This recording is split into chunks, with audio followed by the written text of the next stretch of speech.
ঠিক আছে। তাহলে আপনি কি পোস্টের জন্য এসছেন ইন্টারভিউতে জানেন তো? সাব ইঞ্জিনিয়ার সিভিল ডিপার্টমেন্টের জন্য।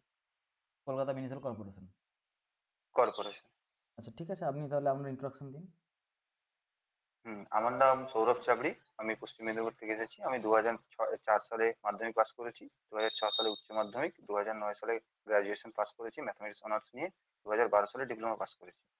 আমার ওয়ার্কিং এক্সপিরিয়েন্স হলো, আমি গ্রাম পঞ্চায়েতে এসটি হিসেবে কর্মরত ছিলাম। ইনস্টিটিউশনাল স্ট্রেন্থেনিং ও গ্রাম পঞ্চায়েত প্রোগ্রামে ওয়ার্ল্ড ব্যাংক স্পন্সর প্রজেক্টে আমি রুরাল ইঞ্জিনিয়ারিং মেন্টর হিসেবে কর্মরত ছিলাম। আমি গ্যামন ইন্ডিয়া লিমিটেডে কলকাতা মেট্রো প্রজেক্টে জুনিয়র ইঞ্জিনিয়ার হিসেবে কর্মরত ছিলাম। আর এছাড়াও আমি কিছু অন্যান্য কোম্পানিতে কাজ করেছি। এখন আমি পিএইচইতে ওয়েবেল এর থ্রুতে জেজেএম প্রজেক্টে কর্মরত আছি as a junior engineer contractual হিসেবে। আচ্ছা আচ্ছা, মানে আপনি এখন পিএইচডি ডিপার্টমেন্টের কন্ট্রাকচুয়াল পোস্টে অ্যাজ এ জেই কাজ করছেন, তাই তো?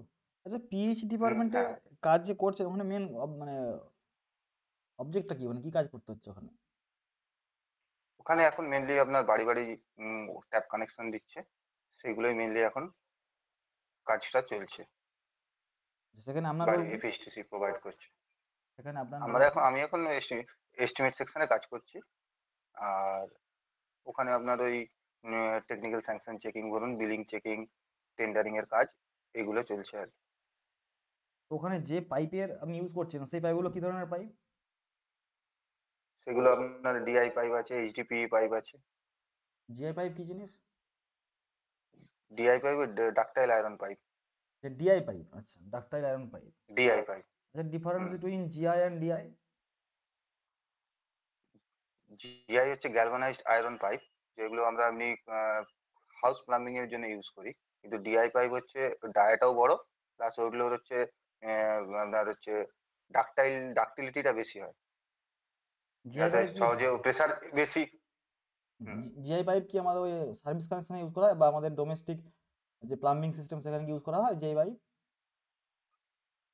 জিআই পাইপ ইউজ করা হতে পারে। নাওয়াডেজ জিআই পাইপ ইউজ করা হয় না প্লাম্বিং এর জন্য। যে আমাদের ইন্ডিভিজুয়াল হাউস হোল্ড সেখানে কিন্তু জিআই ইউজ করা হয় না। জিআই একটু costly as compare to GI. Hmm. Define করতে পারি যদি আমরা, আমাদের এখন পিভিসি ইউজ করা হচ্ছে, তাই তো? পিভিসি ইউজ করা হচ্ছে। আচ্ছা, তো সেখানে মেনলি আমাদের সার্ভিস কানেকশন হচ্ছে, সেখানে আপনি অ্যাজ এ জেই, এবং সেখানে আপনার রোল হচ্ছে এখন আপাতত এস্টিমেট করছেন, তাই তো? হুম। আচ্ছা, তো এছাড়াও পিএইচডি ডিপার্টমেন্টে আরও অনেক কাজ থাকে পাবলিক ইঞ্জিনিয়ারিং ডিপার্টমেন্টে। তো সেখানে আরও কি কাজ করতে হুম। হয় জেনারেলি, বা আরও কি রোল থাকে? যেখানে ওখানে আপনার মেনলি হচ্ছে ওয়াটার ডিস্ট্রিবিউশন, হুম। ওয়াটার ট্রিটমেন্ট, ওয়াটারের কোয়ালিটি চেকিং, তার জন্য ল্যাব আছে। এছাড়া আরো ছোটখাটো অফিস ওয়ার্ক তো থাকেই। হুম। সাইটে যেমন আমাদের স্টোরেজ তৈরি হচ্ছে, ওভারহেড স্টোরেজ, হুম। সেগুলোকেও আপনার ইন্সপেকশন করতে হয়। আচ্ছা, ওখানে কি আমাদের ওয়েস্ট ওয়াটারের কোনো রোল আছে? ওয়েস্ট ওয়াটার ইঞ্জিনিয়ারিং এর কোনো রোল আছে? এখানে ওয়েস্ট ওয়াটারের সেরকম কোনো রোল নেই, এখানে আপনার ওয়াটার ডিস্ট্রিবিউশনটাই মেনলি প্রোভাইড করা। আচ্ছা আচ্ছা। তাহলে আপনার থিওরিটিক্যাল আর কোন সাবজেক্টে একটু জানা আছে বা পড়েছেন আপনি একটু বলুন, যাতে আমরা কোশ্চেন করতে পারি। কংক্রিট টেকনোলজি বলতে পারেন। কংক্রিট টেকনোলজি, কংক্রিটে কিউরিং করা হয় জানেন তো? হুম। কংক্রিটে কেন কিউরিং করা হয়? কংক্রিটে কাস্টিং করার পর কংক্রিট থেকে হিট অফ হাইড্রেশন বের হয়, এবং সেটাকে মিনিমাইজ করার হিট অফ জন্য আমরা হাইড্রেশন কিউরিং বের করি। হয়? প্লাস ও স্ট্রেংথটাও পাই। আপনি বললেন মানে কংক্রিটে কাস্টিং করার পরে হিট অফ হাইড্রেশন বের হয়, সেটা কি জিনিস একটু বলবেন? মানে মানে আপনার সিমেন্টের সঙ্গে যখন ওয়াটার দিই, তখন সিমেন্টের এক্সোথার্মিক প্রসেস হয়, তার জন্য সেখান থেকে হিট প্রডিউস হয়। এবং হিট প্রডিউস হওয়ার জন্য আমরা সেটাকে মিনিমাইজ করার জন্য আমরা কিউরিং করি, যাতে হিট প্রডিউস না করে আমার স্ট্রাকচারটাকে ক্র্যাক বা আপনার ও আচ্ছা আচ্ছা, মানে ক্ষতি হিট না করতে হয়। যাতে হিট প্রডিউস না করে তার জন্য আপনি বাইরে থেকে কিউরিং করবেন, তাই তো? কিউরিং করবো, এবার স্ট্রেংথ বাড়ানোর জন্য আমরা করবো, ধীরে ধীরে তো প্রসেসটা হয়। না, আপনার আপনি কিন্তু বললেন যে এটা আমাদের কিন্তু এক্সোথার্মিক রিঅ্যাকশন, হিট প্রডিউস হবেই হবে, ওটা আমরা রেজ করতে পারবো না। তাহলে হিট প্রডিউস হওয়ার ফলে আমাদের কি এমন ক্ষতি হচ্ছে যার জন্য আমরা কিউরিংটা করছি, সেটা বলুন, মেন কনসার্নটা আসুন। মেন আপনার স্ট্রাকচারে ক্র্যাক আসতে পারে। বলছি যে হিট প্রডিউস হওয়ার ফলে যেহেতু বললেন আপনি এক্সোথার্মিক রিঅ্যাকশন, তার ফলে আমাদের হিট প্রডিউস হচ্ছে, তো সেই কারণে হিট প্রডিউস হওয়ার ফলে মানে কি জন্য আমরা কিউরিংটা করব? হিট যাতে না হয় তার জন্য নয়, হিট তো হবেই, বাট মেন হুম পয়েন্টটা বলুন, কিউরিংটা করার উদ্দেশ্যটা কি? আপনি ঠিক করে বলতে পারছেন না। স্যার এটা আমার তাহলে জানা নেই। দেখুন, প্রথম কথা হচ্ছে আমাদের কিউরিং করার কারণটা কি।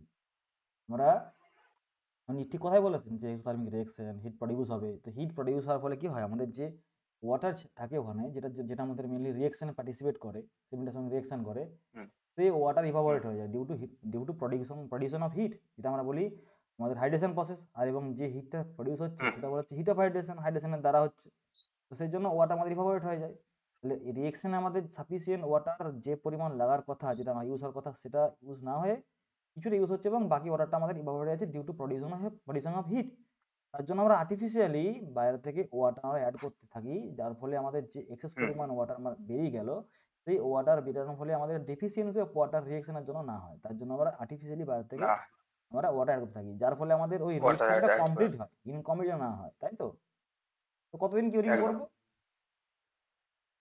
কিউরিং এবারে স্ট্রাকচার উপর নির্ভর করে, যেমন আপনি ধরুন বিম স্ট্রাকচার ইয়ের জন্য 16 মিনিমাম থেকে মিনিমাম 24 ঘন্টা। Minimum curing time as per is, normal 7 days. আচ্ছা, এটা যদি আমি 3 দিন করি কি অসুবিধা আছে? 3 দিন করলে ওই তো আপনার যেটা আপনার হিট অফ যেটা ওয়াটার যেটা লস হচ্ছে, না, লজিক্যাল বাইরে কারণ থেকে আমরা বলুন, যেটা টেকনিক্যাল ইন্ডিউস। পয়েন্ট বলুন, ওগুলো ওরকম করে শুনবো না আমি আনসার। ঠিকঠাক করে বলুন যে আমি 3 দিন কেন করবো না 7 দিনে মিনিমাম কেন করবো, এটা প্রপার কারণ আছে, বলুন ঠিকঠাক করে।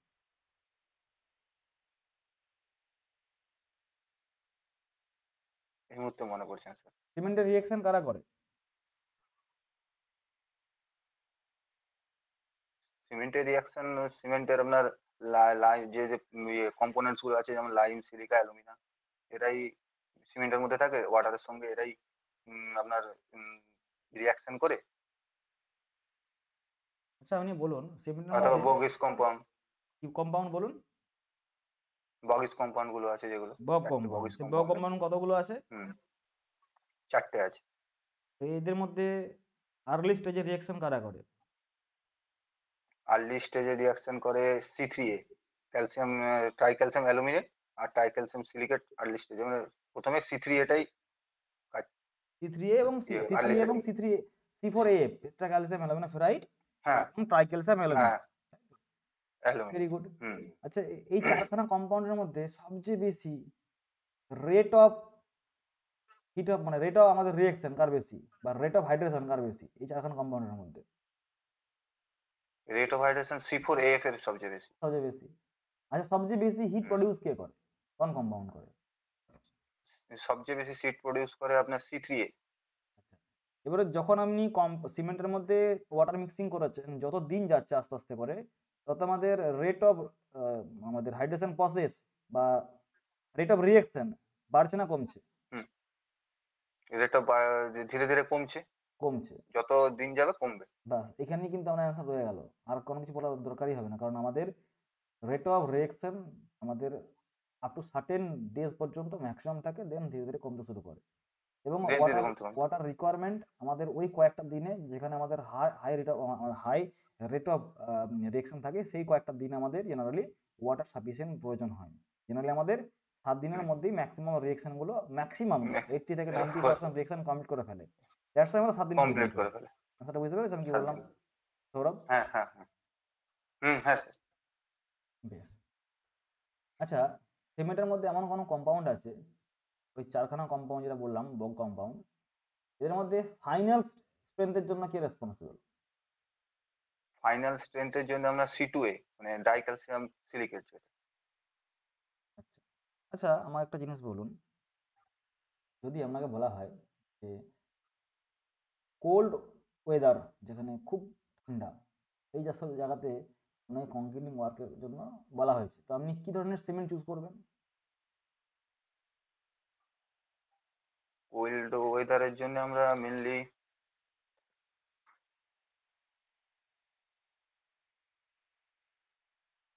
কোল্ড ওয়েদারে আমরা র্যাপিড হার্ডেনিং ইউজ করতে পারি। তার কারণ কি? আর কারণ স্যার কোল্ড ওয়েদারে তো যেহেতু আমাদের প্রসেস ওয়েদারটা কোল্ড, এবং র্যাপিড হার্ডেনিং এ কুইক বা অথবা কুইক সেটিং সিমেন্টও ইউজ করতে পারি।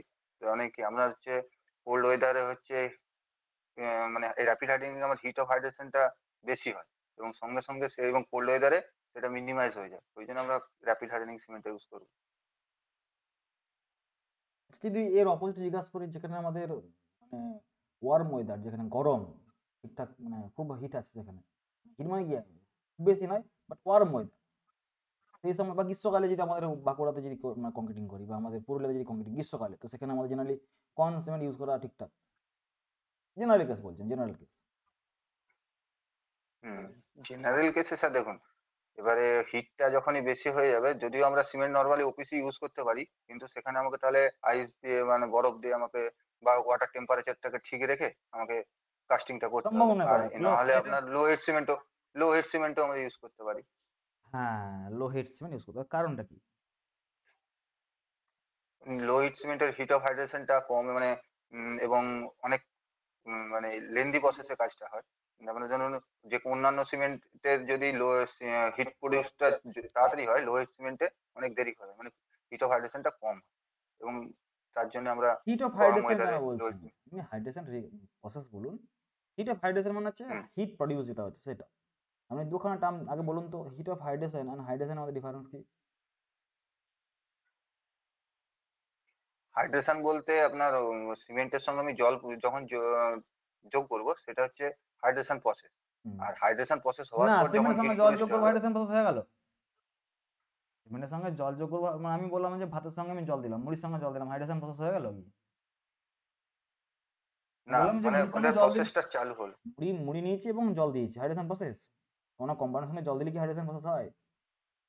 জলের না সঙ্গে না সেই কম্পাউন্ড যখন রিয়েকশন করে, রিয়াকশন করে তাই তো? হাইড্রেশন, হাইড্রো মানে জল, তাই তো? তাহলে জল। জলের সঙ্গে রিয়েকশন করছে হুম। সিমেন্ট। রিয়েকশন যে জলে রিয়েকশন যে করছে সেটা বলা হচ্ছে আমাদের হাইড্রেশন, তাই তো? আর হিট অফ হাইড্রেশন তাহলে কি? হিট অফ হাইড্রেশন বলতে হাইড্রেশন প্রসেসটা হওয়ার মানে কেমিক্যাল রিয়াকশনটা হওয়ার সময় আমাদের হিট প্রডিউস হয়, হ্যাঁ, এক্স্যাক্টলি। সেটাকে তাহলে তখন দুখানা আমরা হিট কিন্তু অফ আলাদা জিনিস। একটা হচ্ছে হিট, একটা হচ্ছে রিয়েকশন। আপনি বারবার ধরে রিয়াকশন। কিন্তু হিট অফ হাইড্রেশন টার্মটা তুলছেন, এটা কি ঠিক কথা? ঠিক নয় কিন্তু। আপনি হাইড্রেশন প্রসেস বলবেন। আপনি আচ্ছা বলুন লো হিট সিমেন্ট আচ্ছা। কেন ইউজ করবো? লো হিট সিমেন্টে আপনার মেনলি ইয়েটার মধ্যে আপনার C3A আর C3S এর পরিমাণটা কম থাকে, C2A এর পরিমাণটা বেশি থাকে, যাতে হিটটা প্রডিউস কম হয় এবং হাইড্রেশন প্রসেসটা অনেক লেন্দি টাইম ধরে কি চলে। বললেন? তার জন্য আমরা C2S, লো হিট সিমেন্ট ইউজ করি। C2S বেশি থাকে, তাই তো? C2 না, C3A আর C3S টা কম থাকে, C2A টা বেশি থাকে। কেন কম মানে থাকছে কেন যেহেতু এগুলো? কারণ হচ্ছে লো হিট সিমেন্ট, তো কারণ C3A আর C2S টা হচ্ছে হিট প্রডিউসটা বেশি হয়, ও কেমিক্যাল রিঅ্যাকশনটা করার ফলে হিট প্রডিউসটা বেশি হয়, তার জন্য আমরা ওই কম্পাউন্ডটাকে কমাই। না আর সৌরভ, C2 দেখো, এটার তুমি সবকিছু জানো কিন্তু গুছিয়ে বলতে পারছো না। আর তোমার এই গুছিয়ে না বলাটা কিন্তু একটা বিশাল নেগেটিভ পয়েন্ট। তুমি সব জানো, তুমি সব পড়েছো, কিন্তু তুমি গুছিয়ে বলতে পারছো না। প্রথমত দেখো, ফিল করো জিনিসটাকে। আমি বলছি যে লো হিট সিমেন্ট আমরা ইউজ করবো কেন? প্রথমত লো হিট সিমেন্ট নামের সঙ্গে লুকিয়ে আছে লো হিট, মানে আমার হিট হুম অফ হাইড্রেশন কম হবে, তাই তো? হুম মানে আমার হিট প্রডিউস কম হবে, প্রথম কথা। হিট অফ হাইড্রেশন কম হওয়াটা কম ভুল হলো, হবে আমাদের কম হিট হবে। প্রডিউস কম হবে। এখন কোশ্চেনটা হচ্ছে হুম যে হিট প্রডিউস কম হলে আমার কি সুবিধা? আমি প্রথম কথা বললাম যে যেখানে আমাদের ওয়ার্ম ওয়েদার, যেখানে আমাদের হাইলি টেম্পারেচার জোন, ঠিক আছে, বা গরম যেখানে, সেসব এলাকাতে যদি আমরা নর্মাল সিমেন্ট ইউজ করি, এক্সাম্পল ওপিসি সিমেন্ট, তখন কি হয়? তখন টেম্পারেচারের কারণে আমরা জানি যে রেট অফ রিয়েকশন ইনক্রিজ করে। টেম্পারেচারের জন্য কিন্তু একটা factor affecting rate of reaction, temperature. যত বেশি হুম টেম্পারেচার তত হুম রেট অফ রিয়েকশন বেশি। কিন্তু রেট অফ রিয়েকশন আমরা চাইছেও বেশি, আবার এটাও বলছি খারাপ। এমন কিছু ঘটনা আছে, যেমন ধরো এমন কিছু ফিনোমেনা আছে, রেট অফ রিয়েকশন নরমালের থেকে যদি বেশি হয়ে যায়, তাহলে সিমেন্ট খুব তাড়াতাড়ি সেট হতে চেষ্টা করবে। যার ফলে ওয়াটার ইজিলি ইভাপোরেট হয়ে যাবে। আমাদের কিউরিং টাইম জেনারেলি যেটা আমার হয় মিনিমাম, মানে আমাদের একদিন বা 10 ঘন্টা বা 10 আওয়ার্সের পরে আমরা জেনারেলি কিউরিং করবো, মানে হার্ড হওয়ার পরে। হার্ড না হওয়ার সঙ্গে সঙ্গেই, মানে হার্ড না হওয়ার আগেই সিমেন্ট একটা বাজে রকমভাবে সেট করে যাবে। তো এটাও প্রবলেম হয়, যেমন সিমেন্ট সেট করে গেছে বা সেট করার আগে কি হয়েছে, এত হিট পরিমাণ, এত আমাদের হিট প্রডিউস হয়েছে, সেই ওয়াটার আমাদের ইভাপোরেট হওয়ার জন্য বাইরে একটা মানে সারফেসে একটা হেয়ার লাইন ক্র্যাক করে বাইরে বেরিয়ে আসবে। এবার মানে আমার কি, আমাদের যে ভেপারটা, ওয়াটার ভেপারটা, সেখানে কি হয়, ক্র্যাক চলে আসে। তো এই স্মল ক্র্যাক Correct. গুলোকে আমরা নেগলেক্ট করার জন্য বা রিউজ করার জন্য আমরা কিন্তু রিঅ্যাকশনটাকে আমরা নর্মাল প্রসেসে বা নর্মাল ওয়েতে আমরা কিন্তু করাবো, হাইলি করাতে চাই না। হ্যাঁ অবশ্যই না যেখানে না রিকোয়ারমেন্ট থাকে, যেমন ধরো আমাদের স্টিম কিউরিং যদি করি আমরা, সেখানে স্টিম টেম্পারেচার দিচ্ছি, আমি ওয়াটারও দিচ্ছি, সেখানে কিন্তু আমাদের একটা মানে কি বলবো অনেকটা বেশি আমাদের কিন্তু সময় কম লাগে আমাদের কিউরিং করার জন্য। যেখানে যদি বলো আমরা 28 ডেজ যদি কিউরিং করতাম নর্মাল কিউরিং, বলো তো মনে আছে কি? এই কোশ্চেন আমি আনসারটা পরে বলছি, আগে বলো যে স্টিম কিউরিং, দুরকম স্টিম কিউরিং আছে, normal pressure normal steam curing, একটা হাইলি প্রেসারাইজ স্টিম কিউরিং। এটা নর্মাল প্রেসার স্টিম কিউরিং, এটা হাইলি প্রেসারাইজ স্টিম কিউরিং, দুখান কিন্তু পার্থক্য আছে। যদি বলা হয় যে normal steam curing, normal pressure steam curing, যদি আমরা নর্মাল ওয়াটার কিউরিং করতাম এবং নর্মাল প্রেসার স্টিম কিউরিং করছি, যদি 28 ডেজ করতাম আমি নর্মাল কিউরিং ওয়াটার দিয়ে, নর্মাল কিউরিং, ঠিক আছে, তো সেটা আমার ইকুইভ্যালেন্ট অফ মানে হুইচ ডেজ ফর আমাদের নর্মাল স্টিম কিউরিং বলতে পারবে?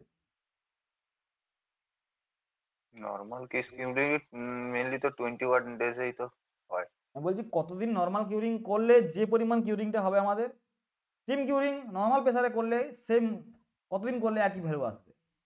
আচ্ছা বলো, স্টিম কিউরিং নর্মাল কিউরিং যেটা আমরা করছি স্টিম নর্মাল প্রেসারে যতদিন লাগছে ইকুয়ালস টু 28 দিন বলতে পারবো আমাদের নর্মাল ওয়াটারে? হ্যাঁ হ্যাঁ হ্যাঁ বলা হ্যাঁ যাবে না তো, বলতে কেন পারবো। বলবো? 28 দিন মনে রাখবে, 3 days steam curing of normal pressure equals to 28 days curing of normal water. মানে 28 দিন যদি normal normal water. Water curing করি, অতদিন করার পরে যে পরিমাণ আমাদের স্টোন অ্যাচিভ হবে বা যে পরিমাণ আমাদের রিঅ্যাকশন কমপ্লিট হবে, যদি আমি স্টিম কিউরিং করি, স্টিম কিউরিং কতদিন? 3 দিন যদি করি, আমাদের কিন্তু সেম 3 দিনে পরিমাণ 3 দিনে 3 দিন সেম। আর ওদিকে 28 দিন, বাট মাইন্ড ইট যদি আমি নর্মাল কিউরিং করি, নর্মাল স্টিম কিউরিং করি, আর যদি আমি হাইলি প্রেসারাইজ কিউরিং করি, তখন বলো তো, তখন বলো ডিফারেন্সটা কি? তখন কি তার ডেজটা কমে যাবে, মানে ওয়ান এটা ডেজ বা টু কতদিন? ডেজ এর মধ্যে হ্যাঁ হয়ে যাবে। 1 days high pressurise steam curing equals to 28 days normal curing. তাই তাহলে আমরা কি বলছিলাম যে কিউরিং এর জন্য আমার কি হচ্ছে, যে প্রথমত যদি আমি ওই জায়গাতে যদি আমি নর্মাল সিমেন্ট ইউজ করি, রেট অফ রিঅ্যাকশন অনেক বেশি হয়ে যাবে এবং খুবই ইজিলি আমাদের বেশি হয়ে যাবে। র্যাপিডলি আমাদের সেটিং হতে যাবে এবং তার ফলে অনেক ক্র্যাক প্রডিউস হবে। কোনো জিনিস তাড়াহুড়া করা জিনিস কোনো জিনিস ভালো নয়, তার জন্য ধীরে ধীরে হোক, নর্মাল প্রসেস হোক। না তার জন্য আমরা সেই জায়গাতে লো হিট সিমেন্ট ইউজ করি, যাতে আমাদের রিঅ্যাকশনটা কম হয়। ইউজ আর করে কোথায় লো হিট সিমেন্ট ইউজ করতে পারি আমরা? আমরা ড্যামের কাজে ইউজ করতে পারি। কেন, তার কারণটা কি? ড্যামেও স্যার ওই মানে যাতে হিট প্রডিউসটা কম হয়, ড্যামে হচ্ছে অনেক বড় স্ট্রাকচার, ধীরে ধীরে যাতে স্মুথলি আপনার হচ্ছে এই রিয়াকশনটা হয়, তার জন্য আমরা লো হিট সিমেন্ট ইউজ করতে পারি। মানে ড্যামে লার্জ স্ট্রাকচার, সেখানে আমাদের যদি র্যাপিডলি আমাদের রিঅ্যাকশন হয়, হ্যাঁ প্রথমত আমাদের কিউরিং ওয়াটার রিকোয়ারমেন্ট হবে। তা কিউরিং ওয়াটার তুমি যখন দিচ্ছ, তখন ওই অত বড় স্ট্রাকচারের জন্য বা অত ডেপথ অফ স্ট্রাকচারের জন্য বা থিকনেস যদি যেহেতু বেশি, ওয়াটার ভিতরে প্রবেশ করতে পারবে না। এর ভিতরে আমাদের রিঅ্যাকশন ক্রস চলছে, করতে ওয়াটার পারি। ওয়াটার কিন্তু ডিফিসিট হয়ে গেছে, তাহলে প্রবলেম হয়ে যাবে। এবং ওই বড় স্ট্রাকচারে যখন আমাদের এভাপোরেট হবে water vapour by means of reaction, তখনও ক্র্যাক তৈরি হয়ে যাবে। তার জন্য আমাদের ধীরে ধীরে রিঅ্যাকশন যাতে হয়, তার জন্য আমরা কি করছি, আমরা ওয়াটারকে মানে আমাদের লো হিট যে লোহিত সিমেন্ট। সিমে ইউজ করছি। আচ্ছা যদি বলা হয় যে সোহেল ভাই, তুমি অ্যাজ সাইট ইঞ্জিনিয়ার কাজ করছো, সেখানে মানে যোগাযোগ ব্যবস্থা খুব খারাপ, সেখানে যোগাযোগ বা ট্রান্সপোর্টেশন ব্যবস্থা খুব খারাপ, এবং সেখানে হয়তো তোমার মাসে একবার যোগাযোগ হয়, তোমার যে স্টোরেজ বলো বা তোমার যে কোম্পানি আছে যেখানে তুমি সিমেন্ট নিয়ে আসবে, বাট স্ট্রাকচার তোমার তৈরি করতে হবে। আমাদের যে কনস্ট্রাকশন প্রসেস ডিলে করা চলবে না, কনস্ট্রাকশন প্রসেস কন্টিনিউ চলছে। তোমার মনে হচ্ছে যে এখন আমাদের মোটামুটি 4 মাস 3 মাস করে সিমেন্ট আমি স্টোর করে রাখবো, 3 মাস 4 মাস স্টোর করে রাখতে হবে, কারণ একবার আসবে আবার সে কতদিন পর আসবে কোনো ঠিক নেই তার। তো সেই সময় তুমি কি ধরনের সিমেন্ট প্রেফার করবে? মানে স্টোরেজটা করবো কিভাবে, না কোন cement? Storage mainly storage is preferable. যদি স্টোরেজ আমায় করতে হয় সিমেন্টকে, তো কি ধরনের সিমেন্ট তুমি ইউজ করবে? স্টোরেজটা ইয়ার করবো, মানে যেখানে এয়ার ফ্রি, আপনার ড্যাম ফ্রি হচ্ছে আমি ওটা বলতে সারফেস, আমাকে চাইছি একটা না, রুম তৈরি করতে হবে। বলতে চাইছি আচ্ছা একটা সিমেন্টের এক্সপায়ারি ডেট কতদিন হয় generally, general case from general manufacture? ডেতে আপনার 1 মান্থ। 3 মাস, 3 মাসের মধ্যে আমাকে সিমেন্ট ইউজ করতে হবে, ঠিক 3 মাস। আছে। হুম তিন হুম মাসের হুম পরেও যদি আমি সিমেন্ট ইউজ করতে চাই, দ্যাট মিনস কি আমার কাছে সাপ্লাই কম আছে বা আমার যোগাযোগ ব্যবস্থা খুব কম হুম আছে, আমার কাছে একটা করে ডাম্পার আসছে, সেটা 2 মাস 3 মাস 4 মাস পরে আসছে, ম্যাক্সিমাম 5 মাস পরে আসছে। তো তোমাকে মনে হচ্ছে সিমেন্টটাকে আমাকে ইউজ করতে হবে এবং সেটা আমাকে এখন আমার সিমেন্ট স্টক মানে স্টক এখন আমাকে সাফিসিয়েন্ট রাখতে হবে, যার ফলে আমাদের কোনো কাজে ডিলে না হয়, কারণ ফ্রিকোয়েন্টলি তুমি স্টক পাচ্ছ না, কারণ তোমার ডিলে হচ্ছে আসতে। না। মানে storage hmm is hmm mandatory সেখানে। সেই সব জায়গাতে তুমি কিরকম সিমেন্ট ইউজ করবে?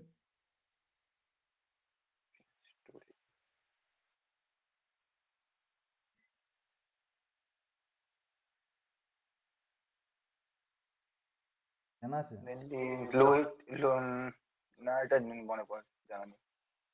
আচ্ছা আমার মনে হয় লো হিট সিমেন্ট ইউজ করাটা। না, ওটা ওটা বলা হয় আমাদের হাইড্রোফোবিক সিমেন্ট, হাইড্রোফোবিক সিমেন্ট। তো ওই সিমেন্টের আমাদের একটা ওয়াটার রিফ্লেন্ট আমাদের ফিল্ম থাকে। আমাদের ওয়াটার, প্রথম কথা হচ্ছে সিমেন্টের ব্যাগ যখন মার্কেট থেকে আসে, তুমি যখন স্টোরেজ করবে, যদি ঠিকঠাক করে স্টোরেজ না হয়, তাহলে আমাদের অ্যাটমসফিয়ার থেকে আমাদের ময়েশ্চার কন্টেন্ট অ্যাবজর্ব করবে সিমেন্ট। ময়েশ্চার। তাহলে সেই ময়েশ্চার কন্টেন্ট যদি অ্যাবজর্ব করে নেয়, তাহলে সেই ময়েশ্চার কন্টেন্ট অ্যাবজর্ব করার ফলে আমাদের কি হবে, আলটিমেটলি সিমেন্ট আমাদের রিয়েকশন করতে শুরু করে দেবে। রিয়েকশন প্রসেস চলো, কারণ ওয়াটার সাথে রিয়েকশন করছে। তো এই রিয়েকশনগুলো যাতে না হয় আমাদের, তার জন্য আমরা একটা ওয়াটার সিমেন্ট পার্টিকেলের উপরে একটা আমরা ফিল্ম দিয়ে দিই। অনেক কিছু মেটেরিয়াল আছে, একটু ভালো করে পড়ে দেখবে, এগুলো সমস্ত রকম কিছু বলা সম্ভব নয় ক্লাসে, আমি তোমাদের এগুলো ক্লাসে পড়িয়েছি এগুলো। তো সেই সাম কম্পাউন্ড, কেমিক্যাল কম্পাউন্ড দিয়ে আমরা ওই সিমেন্টের মধ্যে একটা ফিল্ম তৈরি করে দিলাম, যার ফলে কি হলো, ডাইরেক্টলি ওয়াটার আমরা কিন্তু রিয়েকশন করতে পারলো না সিমেন্ট পার্টিকেলের সঙ্গে। যখন আমরা ইউজ করবো তখন অবশ্যই সিমেন্ট পার্টিকেলের উপরে যে লেয়ারটা আছে, যে ফিল্মটা আছে, সেটা ব্রেক করতে হয়। তার জন্য উপর থেকে ফেলতে হয় সিমেন্ট ব্যাগগুলো, দেখেছো নিশ্চয়ই। হাইড্রোলিক সিমেন্ট হলো উপর থেকে সিমেন্ট ব্যাগটাকে ফেলে, উপর থেকে ফেলে দেয়, তাহলে ওই সিমেন্টের আমাদের যে বন্ড মানে আমার লেয়ার আছে সেটা ব্রেক হয়ে গেল, দেন তুমি কাজে লাগাও। এবং বের এটার হয়ে গেল। এটার হুম। সেটিং টাইম একটু বেশি হয়, এটার সেটিং টাইম একটু বেশি হয়। কেন সেটিং টাইম বেশি হয়? কারণ ওই যতক্ষণ না আমাদের পুরো 100% লেয়ার ব্রেক হচ্ছে, তখন কিন্তু তারা কিন্তু রিঅ্যাকশনে পার্টিসিপেট করতে পারে না, তার জন্য একটু বেশিও হয়। পাচ্ছে না। তো ঠিকঠাক কই অ্যান্সার দিতে পারছো তুমি? তো আগের দিনে তো সেম তুমি বললে কংক্রিট টেকনোলজি, আমি সিমেন্ট থেকে করলাম। কংক্রিট তো একটা মানে সিমেন্ট তো একটা কংক্রিটের পার্ট। আচ্ছা বলো তো, সিমেন্টের সেটিং টাইম জেনারেলি ওপিসি সিমেন্টের কথা হয়, generally in generally case setting time initial setting time 30 মিনিটের, 30 মিনিট, আর ফাইনাল সেটিং টাইম হচ্ছে আপনার 10 আওয়ার্স। 10 আওয়ার্স। যদি বলা হয় কংক্রিটের ক্ষেত্রে, সেটা কি সেমই হবে? কংক্রিটের ক্ষেত্রে সেটিং টাইম তো মানে আমি বললাম সিমেন্টের ক্ষেত্রে সেটিং টাইম আমাদের কত হলো, হুম আমাদের 30 minute initial, not less then 30 minute, অবশ্যই বলতে হবে হুম নট লেস দেন। আর যদি বলে not less than final 30 setting minute time not more than আর 10 not hours. Not more than 10 hours. যদি বলা হয় যে আমাদের কংক্রিটের ক্ষেত্রে কি সেম জিনিস অ্যাপ্লিকেবল, 30 মিনিট ইনিশিয়াল, ফাইনাল আমাদের 10 আওয়ার্স, না আলাদা হবে?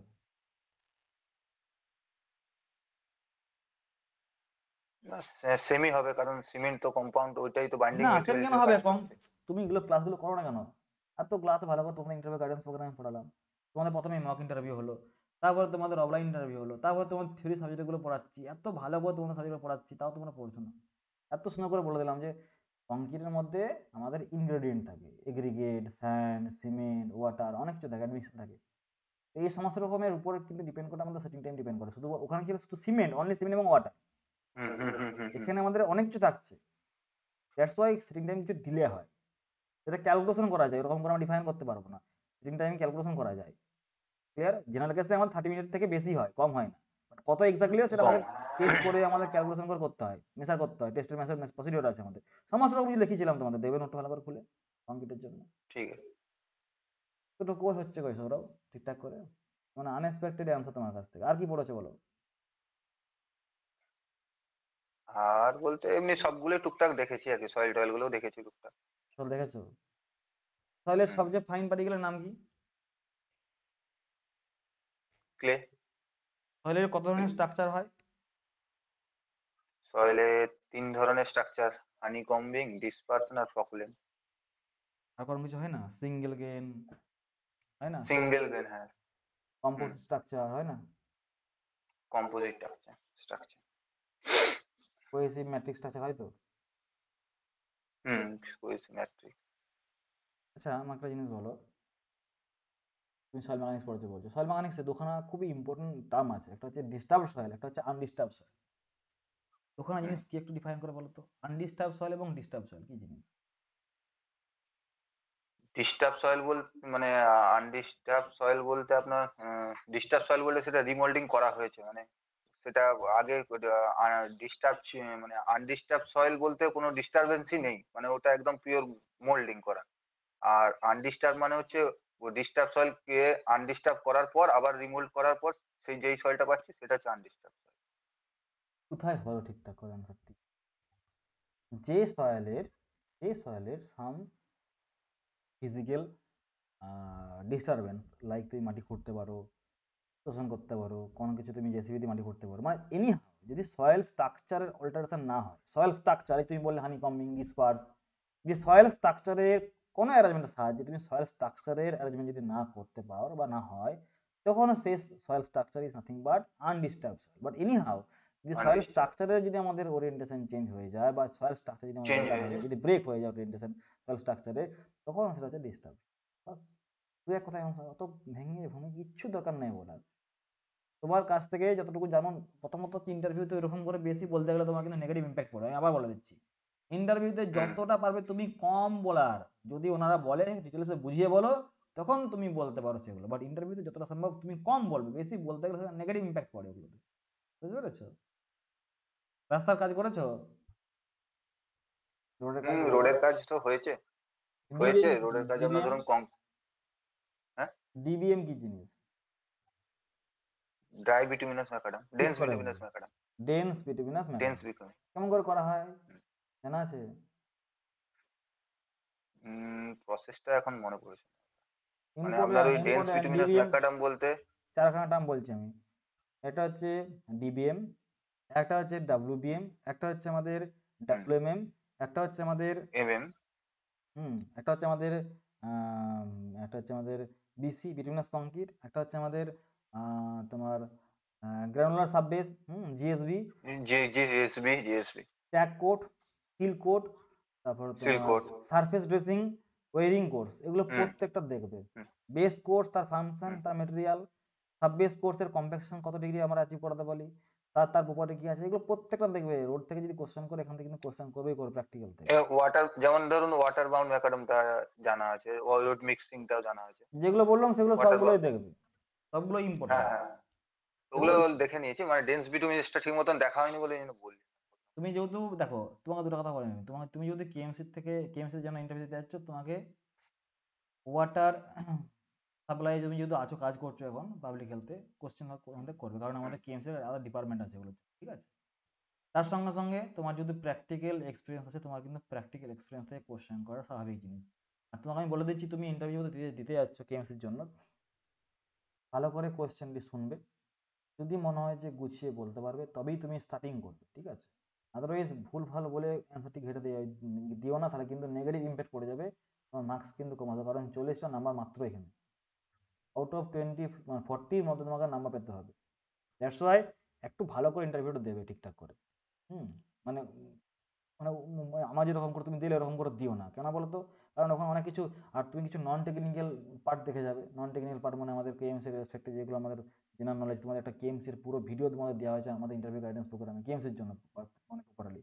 সেখানে আমাদের কতগুলো বড় আছে, কি কাজ হয় কেএমসিতে, রোল কি, হ্যাঁ, আর আমাদের কতগুলো নতুন আমাদের ওয়ার্ড সংযোজন হয়েছে আমাদের কলকাতা মিউনিসিপ্যাল কর্পোরেশন নতুন করে, ঠিক আছে? কর্পোরেশন এবং মিউনিসিপ্যালিটির কাজ কি, ডিফারেন্স কি, ঠিক আছে? এগুলো আমাদের এখনকার মেয়র কি আছেন, কে আছেন, আমাদের পাবলিক আমাদের মিউনিসিপ্যালিটির আর এক্সট্রা কী কাজ হতে পারে, হ্যাঁ?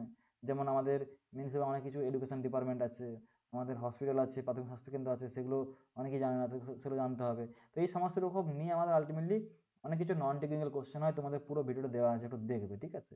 ইন্টারভিউ খুব যে ভালো হয়েছে তাও ওটা দেখে বলবো না, নিয়েছি। বাট ঠিকঠাক, মানে আমি স্যাটিসফাইড নই, বাট হ্যাঁ ঠিকঠাক, কোনো অসুবিধা নেই। তোমাকে আরেকটু ইমপ্রুভ করতে হবে। তোমার আমি এখন আচ্ছা মনোবলটা তোমার ব্রেক ডাউন করলাম না, ঠিকঠাক, but best of luck. KMC কিন্তু আরো ভালো, কিন্তু তোমাকে দিতে হবে, ঠিক আছে? হ্যাঁ হ্যাঁ তুমি ওটা অনেক করতে, ভালো আর করতেছো। বলছি আচ্ছা রেকর্ড রেকর্ড কি করছেন এখন, নাহলে কিছু কথা জিজ্ঞেস করতে হবে? ঠিক আছে, আমি রেকর্ড আপ করে দিচ্ছি।